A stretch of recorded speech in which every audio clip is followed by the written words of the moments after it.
The end came with an assault on the building by the Army's Special Air Services Regiment, the SAS, not long after gunmen had killed 2 hostages and pushed the body of one out onto the embassy steps.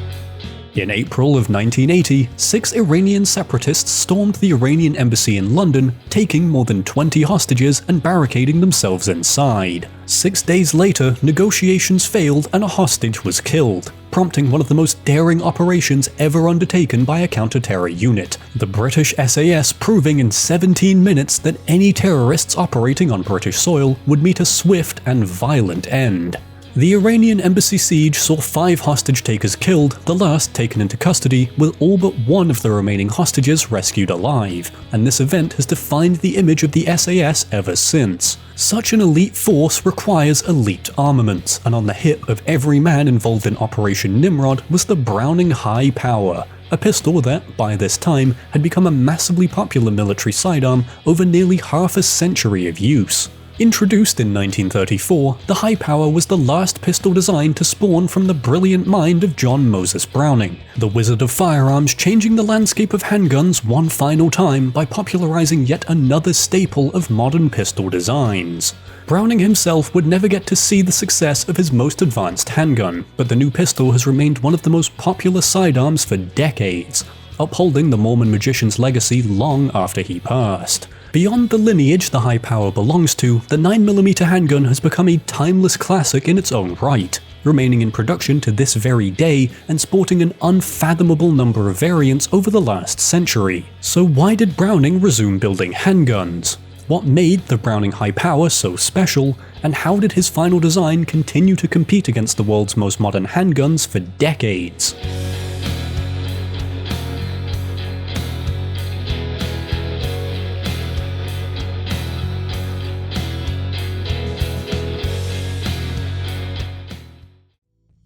The modern handgun is a weapon that simply does not exist without John Moses Browning. At the turn of the 20th century, the landscape of the handgun market was rapidly changing, as the self-loading mechanisms pioneered in the machine guns of the 1880s were adapted for use in handheld packages. Now, John Moses Browning did not invent the semi-automatic handgun, but he would greatly influence both their form and function with a series of revolutionary designs in the early 1900s. The two you need to know are the FN Model 1900 and Colt Model 1911, 2 designs which respectively introduced the slide and the tilting barrel mechanisms to the handgun market, both of which remain popular features of almost all pistols produced today. His memorable advancements notwithstanding, Browning had grown bored of his handgun phase after the M1911, and by the dawn of the 20s was more interested in producing an intricate double-barreled shotgun known as the Superposed. His employer, the Belgian FN Herstal, still recovering from being battered by the First World War just 2 years before, were less than enthused. Browning's new shotgun was a complicated and costly weapon. It just wasn't the product FN needed. What they needed was a cheap, easily producible weapon they could market across the globe, and for once, the French had come along with a pretty good idea. Based on their traumatic shitshow of an experience during the war, the French army wanted a new, powerful semi-automatic handgun to replace their near-obsolete Lebel revolvers, with the notable request of a higher capacity 15-round magazine, something then almost unheard of as most pistols carried only 7 or 8 rounds. So abnormal was this request that when FN relayed the French proposal to Browning, he flat out rejected it, going so far as to call such a design an impossibility. The Mormon was unconvinced, so FN ordered his assistant, one Diudon Saive, to change his mind, tasking him with producing a prototype of a magazine that could reliably accommodate 15 rounds. A skilled engineer himself, Saive modified a 9mm FN Model 1903 to fire from a prototype double-stacked magazine as a proof of concept, a magazine design which, you'll never guess, offered a higher capacity over traditional single-stacked magazines. This prototype was soon turned over to John Browning, and despite his initial reservations, the legendary arms designer was more than impressed. By mid-1921, Browning was out of retirement from the handgun game, and soon, the design we know as the High Power began to take shape. The development of the High Power itself begins the same as most Browning-designed weapons did, John sketching out concepts for the new design and his brothers helping him bring the weapon to life in their Ogden workshop. For the waning months of 1921, Browning and his brothers conjured together two working striker-fired prototypes of the new handgun, one being a locked breech design and the other a blowback design, with both demonstrated to Colt, who notably weren't FN her style. I'll spare you a long-winded legal detour, but essentially all Browning designs sold in North America belonged to Colt, while FN owned the rights to these designs in other markets. In any case, Colt soon decided that they weren't terribly interested in producing the new handgun, most likely as they were focused on selling M1911 variants, so the prototypes were brought to the Belgians. With the potential of a French military contract on the table, Browning and FN refined his prototype for French testing, the so-called FN Browning Model 1922 submitted for trials that same year. Unsurprisingly for a Browning design, it worked, and quite well at that, but it wouldn't escape some admittedly fair criticism from the French, so it was back to the workshop once more. This is where Diudon Saive re-enters the picture, being tasked with further refining the M1922, which he did, producing the hammer-fired Model 1923 that was again submitted to the French for testing in March 1925. Again, the pistol proved its merits, noted by the French Commission as the most perfected of any pistol they had yet seen. But still, a contract for the new weapon eluded the Belgians. Once more, Browning, now embittered by the death of his brother Matt and decades of business politics, went back to the workshop, working furiously for months. On November 26, 1926, his heart gave out as he returned to work from celebrating Thanksgiving, leaving his family and employers to pick up the pieces. As it relates to the high power, Diudon Saive was promoted to the head of development and study of new arms at FN, and he would be tasked with finalizing the Model 1923 into the weapon we know today. Despite the enormous loss of John Browning, Saive wasted no time in continuing the work the American had started, addressing weight concerns in the Model 1923 by shortening the slide and reducing the magazine capacity from 16 rounds to 13. FN, realizing it had been over half a decade and they still hadn't sold any of Browning's new handgun, put this model to market in 1927 as the Grand Rendement, or High Yield if you're not continentally inclined. It's unclear how many of these were sold, if at all, but the Rendement was soon obsolete when the patent protections on the Colt M1911 expired the next year. Until now, these Browning pistols had to be designed to circumvent the M1911's patent, but now that it wasn't a problem anymore, FN were free to incorporate elements of the M1911 into the Grand Rendement. So that's exactly what they did. Saive combined the best of the Rendement with the best of the M1911, producing the Browning Model 1928 that same year, which was basically just the Grand Rendement with the M1911's takedown system, rebounding firing pin, and stationary breech bolt. As the possibility of a French military contract kept getting murkier, FN chose to put a refined M1928, the M1929, to market, this time as the Browning Grande Puissance, or High Power, in early 1929. Things seemed to be moving along well. That is, until you remember that the Great Depression was about to fuck up the entirety of the planet's economies. FN were not immune to the effects of the Depression, failing to sell any of the original GP, and losing nearly 75% of its employees by 1934, but fortunately, Saive would remain, working tirelessly to improve the final Browning design. By 1931, the design had incorporated a curved grip strap and fixed barrel bushing, then suffered another round of inconclusive French testing by 1933, before, in 1934, FN finally began selling the Browning High Power as we know it, initially offering two models, one with a 1,000-meter adjustable sight and the other with fixed sights. It had taken 14 years of designing, redesigning, testing and retesting, but Browning's final pistol had been completed. Now it was time to see if anyone gave a shit about it. Congratulations! It's 1934 and you are FN Herstal. You've been bodied by World War I and again by the Great Depression, but now you have arguably the most advanced pistol in existence and are aiming for big profit. What do you do? What you do is market the absolute shit out of your new product in every conceivable market, except the US of course because of your agreement with Colt. Upon its arrival, FN began showing off the new Browning high power every possible place it could, demonstrating to a world still transitioning from revolvers to semi-automatic handguns that not only could their new pistol carry almost double the ammunition of its contemporaries, but that it was just as powerful, accurate, and reliable as them as well, if not more so. For some reason, in the mid-1930s, everyone was getting very anxious about the possibility of a war, with most nations looking to modernize their equipment, and FN were more than happy to fill the litany of requests for a modern military sidearm. In fact, so prepared were FN that Saive had intentionally designed the high power to be easily and cheaply adaptable to the individualized requests of various military forces, something which would bolster the weapon's sales immensely. The first quantity order of the high power aptly went to the Belgians, their Ministry of Defense ordering 1,000 in May of 1935 of what became known as the Model 1935.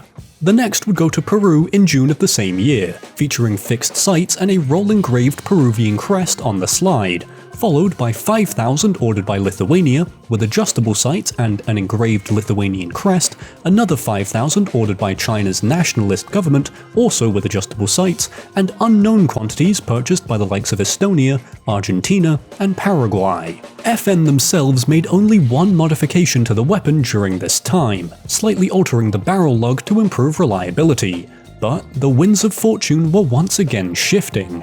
The French, after almost 2 decades since their initial request for a new pistol, finally ordered 1,000 high powers on September 23, 1939. And oh no. In a twist that could only be unexpected if you'd been living under a rock, by September 1939 the world was once again at war, and it was during this Second World War that the story of the high power gets much more interesting. When the infamous Austrian painter, along with his counterparts in Italy and Japan, began their ill-fated genocidal conquests, the high power received its first true trial by fire. China's nationalist government, caught between the invading Japanese and communist opposition at home, would be the first to deploy the high power in the late 30s and early 40s, though little is known about exactly where and when their models saw combat. Back in Europe, FN were continuing to sell the high power as war loomed closer and closer to Belgium's borders, Sweden and Finland notably placing orders during the so-called phony war of 1940. Unfortunately for the Belgians, the Germans were soon back on the offensive. On May 10, 1940, the Nazis blitzed across the Belgian border, facing off against high-power-equipped Belgian forces. But within 2 days, the Nazis had taken the FN facilities in Liege and soon all of Belgium, though most of the FN management, including the Udon Saive, had escaped to London.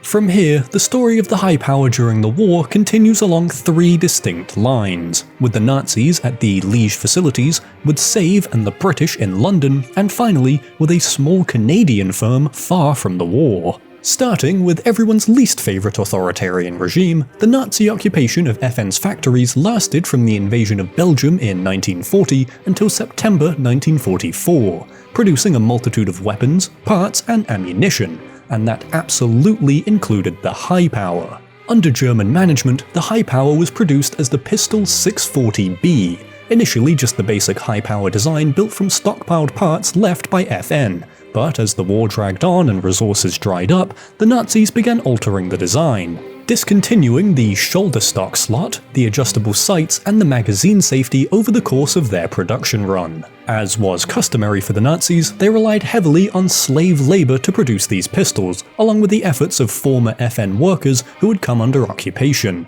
the Germans introducing strict measures to increase productivity after it was found that the workers were dragging their feet. I wonder why that could have been. In all, the Nazis' production run was noted to have been incredibly inefficient and generally quite chaotic, but still saw some 319,000 P640Bs built.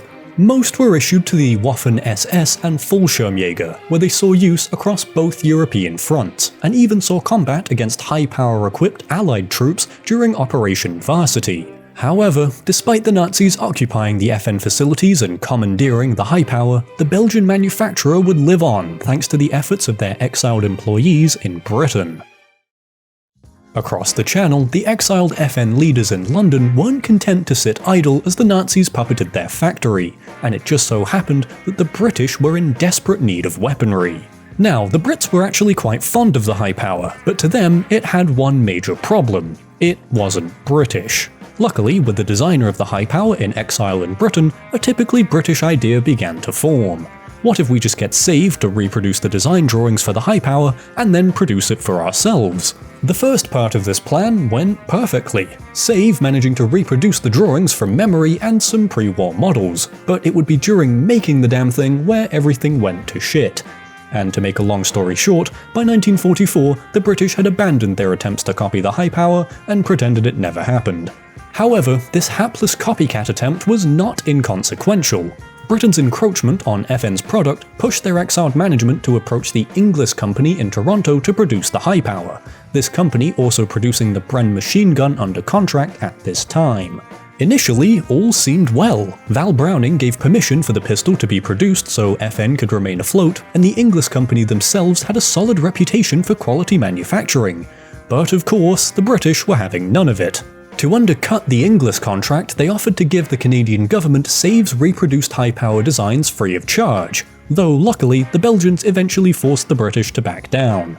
In the end, Inglis was contracted to produce the high power in late 1943, building some half a dozen variants by the war's end and eventually totaling 151,816 pistols fabricated when production concluded in September 1945. These models primarily saw use with Commonwealth forces following the D-Day landings, as it was realized that they needed a more efficient handgun than their standard .38 caliber revolvers, and were mostly issued to paratroopers and special forces in these waning years of the war. By the time the dust and radioactive ash had settled, thousands of high powers had seen combat on both sides and virtually every front of the largest war in human history, and from here, the legend of Browning's design would only continue to blossom.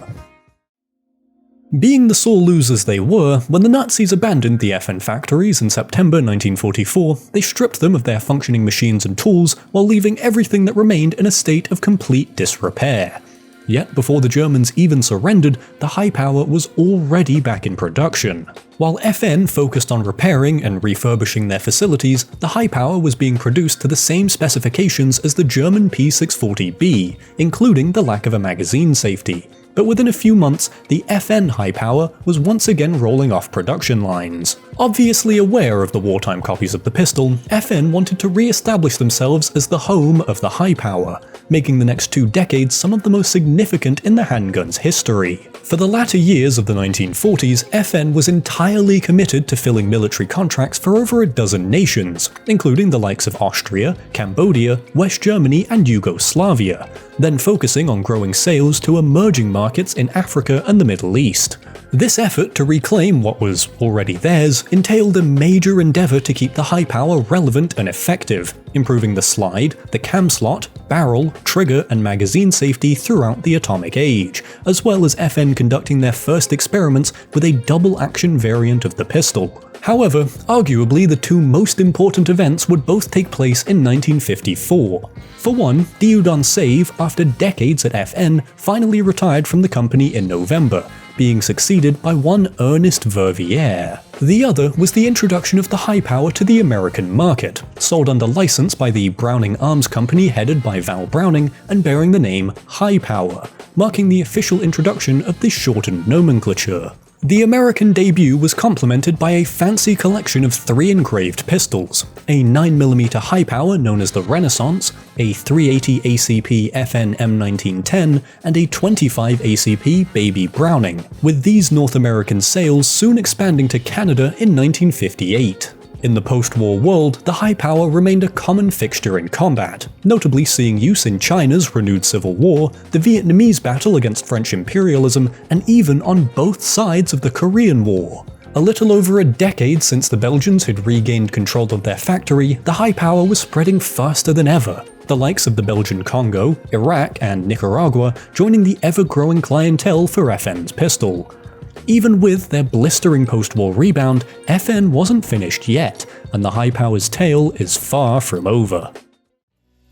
As the high power passed its 25th birthday, FN sought to reduce the manufacturing cost of the pistol, commissioning an internal report to find what could be modified to achieve this end. Completed in May 1962, the report proposed several new modifications, including an improved extractor, a new roll pin, and a more efficient process for making the barrels, modifications which culminated in the Model 1962. This new model sold quite well, adopted by the likes of Australia, Burma, a newly independent Congo, Cuba, Portugal, and Thailand, but the M1962 was quickly succeeded by the Model 1965, introduced in late 1964 and featuring new plastic grips, a further improved extractor, a new front sight, and a Parkerized finish. With these two models, FN had done what they set out to do in the late 40s, improving the handgun sufficiently that their models were again the definitive high-power designs. The British would be the most notable adopter of the M1965, utilizing a slightly modified version known as the L9A1 for the next 50 years.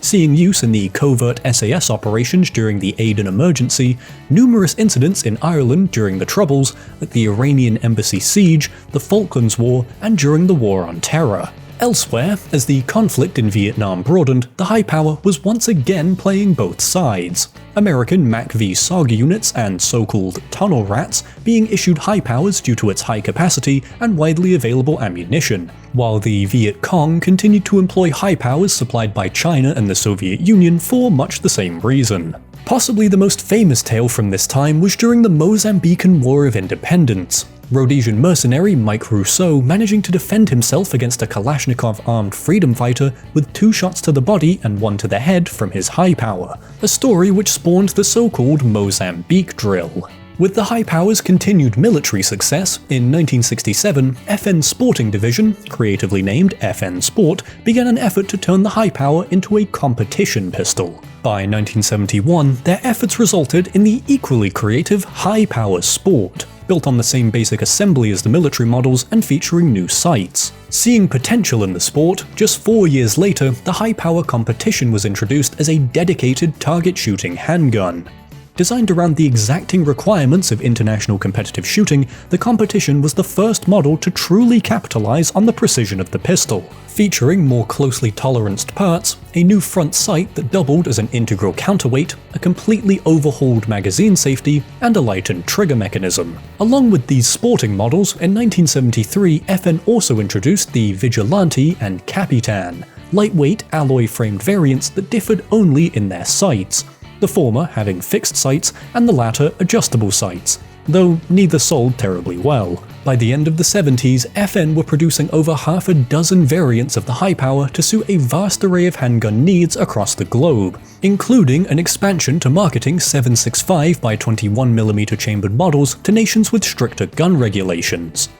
The Belgians had kept expanding their business and even purchased the Browning Arms Company in 1977, but it would be Browning's near half-century-old classic that remained their best seller. Into the 80s and beyond, the high power continued to adapt to the times, but ultimately, the march of progress could not be surmounted. After spending the better half of a century incrementally modifying the high power to keep pace with modern needs, FN, seeking to address long-standing criticisms, would produce 2 majorly updated models of the handgun before the end of the 80s. The first being the 1982 Mark II, featuring an ambidextrous safety, a ribbed slide, new sights, a new grip design, and an improved barrel feed ramp, with the second being the 1989 Mark III, which featured a new passive firing pin safety along with several variants of its own, including 2 more attempts at a double-action model, though again, neither were terribly successful. The cartridge offerings for the pistol again expanded as the 20th century subsided, FN marketing a 40 Smith & Wesson chambered model to various police forces, but its success was hindered by at least 1 recall and several design deficiencies. Although it was aging, with the new modernized variants, the high power continued to sell well and still saw notable usage. It was adopted as the first standard pistol of the FBI hostage rescue team,